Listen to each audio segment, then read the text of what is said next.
Hello there. How are you doing today? Title of the book, Under the Table, author AHLBERG and Bruce INGMAN. Now, here's another story for you.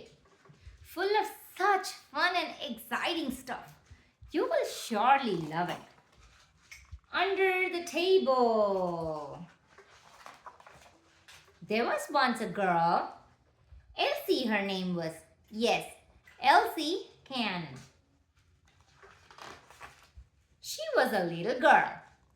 This girl lived in a house, slept in a bed, loved her cat and dog named Mildred and Bruce, loved her mom and dad named Mrs. and Mr., and her brother named Banjo.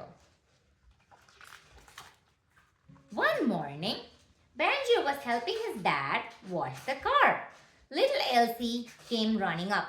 "There's an egg in my egg cup," she yelled, "and a great big gray thing under the table." But when they all went back into the house, the egg named Birdie had run off. The great big gray thing, however, was still there. "That's an elephant," said Dad. "Named Nathaniel," said the elephant. "Let's wash the car with him," yelled Elsie. So they did.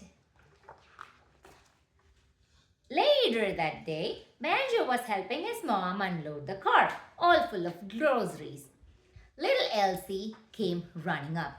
"There's a big, brown, bouncy thing," she yelled, "with a pocket in it, under the table." When they all went back into the house, the big brown bouncy thing was still there. "That's a kangaroo," said Mom. "Named Abigail," said the kangaroo. "With a baby in her pocket," said Mom. "Named Joey," said the baby. "Let's unload the car with them," yelled Elsie. So they did. Later still, Banjo was helping Mom and Dad set the table. This was not easy. The knives and forks kept changing places, and the salt and the ketchup made cheeky remarks. Little Elsie came running up. "There's a penguin on the counter," she yelled, "and another one in the fridge." But by the time they all turned around, both penguins were in the fridge. "Two penguins," said Dad. "Named Wilfred and Theodore," said the penguins. "Let's take them to the beach," cried Banjo. "For a paddle," yelled Elsie. "For a swim, for ice cream, fish and chips, pizza." "I know what we should do," said Mom. She grabbed the teapot just as it was running off and poured herself a cup of tea. "Let's get up early tomorrow, load the car, pack the camper, and go on vacation with them," yelled Elsie and Banjo. "Yes," said Mom. So, next morning, Elsie and Banjo helped their mom and dad load the camper. Nathaniel and Abigail, Wilfred and Theodore helped too. The teapot, half a dozen cups, and a milk jug hurried down the front path. "A vacation! Hooray!" and jumped into the camper all by themselves. And away they went. It was a wonderful vacation. On the first day, the sun shone. On the second day, they played hide and seek in the woods. The third day, it rained. On the fourth day and the fifth and the sixth, Banjo, Wilfred, and Theodore played in the ocean. Mom played tennis with Abigail, and Elsie threw a stick for Bruce. When Dad got hot, Nathaniel cooled him down. And when they all got hot, Nathaniel gave everyone a ride. On the last day, they had a barbecue. Banjo was helping his dad with the cooking. Little Elsie came running up.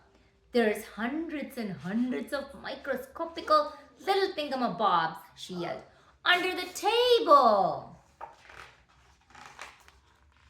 And when they all went over to the table, the microscopical little thingamabobs were still there. Those are ants, said Banjo. By now, named Alice, Araminta, Allan, Archibald, Annabelle, etc., said the ants. By now, the sun was going down. Banjo and Elsie needed a flashlight, even to see those little ants. Let's give them some sugar, Elsie whispered. The ants peered up with hopeful expressions on their tiny faces. And ketchup, cried Ketchup. So the ants had a party. And Elsie and Banjo, Mom and Dad, Nathaniel and Abigail, and Joey, Wilfred and Theodore had a party too. Now it's bedtime. Good night, Elsie. Good night, Banjo. Good night, Mom and Dad, Nathaniel, Abigail, Wilfred and Theodore. Good night, Joey. The moon is up. The stars are out. And the story full of such fun. Don't you agree? And exciting stuff. Yes, the story has reached the end. Well, nearly. Hope you enjoyed this book. See you in another book. Bye-bye.